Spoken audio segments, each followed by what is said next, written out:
అటు తిరుపతి అలిపిరి దగ్గర హిందూ సంఘాలు స్వామీజీలు నిరసనకు దిగారు. తిరుమల లడ్డు కల్తీపై స్వామీజీలు ఆందోళన చేస్తున్నారు. కుట్రపూరితంగా కల్తీ చేసిన వారిని కఠినంగా శిక్షించాలని డిమాండ్ చేస్తున్నారు.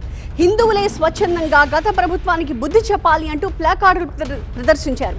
స్వామివారి లడ్డు ప్రసాదం కల్తీ మహాపాపం అంటూ నినాదాలు చేశారు స్వామీజీలు.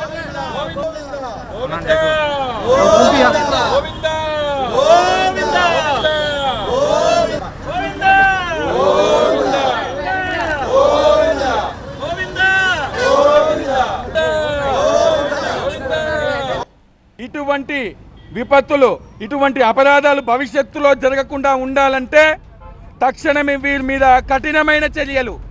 మరోసారి ఇటువంటి కార్యక్రమాలకు, ఇటువంటి విషయాల లోపల దూరాలంటేనే భయం వేయాలి, వాళ్ళలో వణుకు పుట్టాలి.